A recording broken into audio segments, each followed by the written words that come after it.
Assalamualaikum warahmatullahi wabarakatuh. Perkenalkan, nama saya Raihan Azhari dari kelas 10-5. Di sini saya akan menceritakan tentang sejarah terbentuknya BPUPKI. Menjelang akhir tahun 1944, posisi Jepang dalam Perang Asia Pasifik semakin terdesak. Daerah terjajahannya jatuh satu persatu ke tangan sekutu. Untuk menghadapi kondisi tersebut, Jepang mencari dukungan kepada bangsa-bangsa yang didudukinya dengan cara memberikan janji kemerdekaan. 7 September 1944, Perdana Menteri Jenderal Kuniaki Kaiso menjanjikan kemerdekaan kepada Indonesia.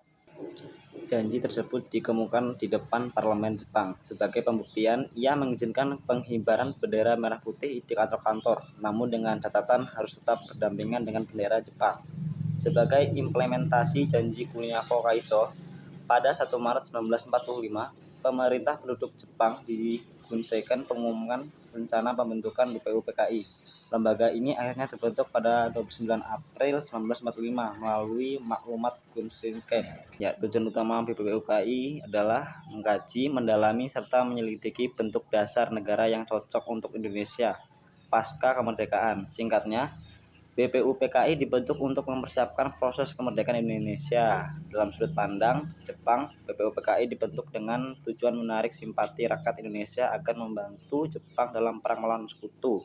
Salah satunya hal yang dinilai dapat menarik simpati rakyat Indonesia dalam janji kemerdekaannya. Saat itu Jepang memandang terlibat dalam Perang Dunia II. Jepang waktu itu melawan sekutu dan membentukkan banyak hubungan.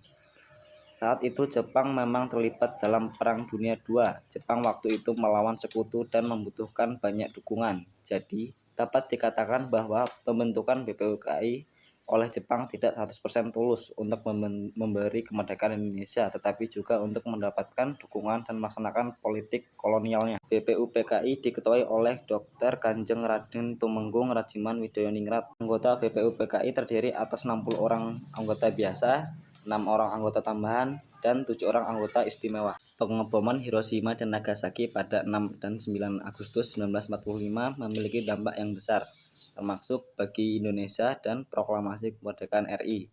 Sebelum pengeboman tersebut, ketegangan antara Amerika Serikat dan Jepang telah meningkat selama beberapa dekade, terutama setelah Jepang menduduki wilayah Cina Timur pada 1937, yang memicu perang antara kedua negara. Untuk mencegah ekspansi lebih lanjut, Amerika Serikat dan negara-negara barat menghentikan ekspor bahan-bahan vital ke Jepang. Ketegangan memuncak pada 7 Desember 1941 ketika Jepang melancarkan serangan udara di pangkalan udara Amerika Serikat Pearl Harbor, Hawaii. Serangan ini dinilai sebagai kejahatan perang karena dilakukan tanpa pemberitahuan dan saat pembicaraan damai sedang berlangsung.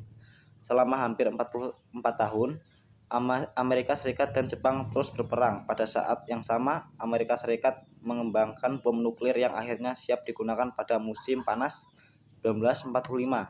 Pada 6 Agustus 1945, bom uranium Little Boy dijatuhkan di Hiroshima, menghancurkan kota tersebut dan menewaskan puluhan ribu orang seketika. 3 hari kemudian, pada 9 Agustus, bom plutonium Fat Man dijatuhkan di Nagasaki, menewaskan 80.000 orang. Pengeboman ini membawa dampak besar secara global dan turut mempengaruhi situasi di Indonesia, yang pada akhirnya memproklamasikan kemerdekaannya pada 17 Agustus 1945. Itulah presentasi dari saya akhiri. Assalamualaikum warahmatullahi wabarakatuh.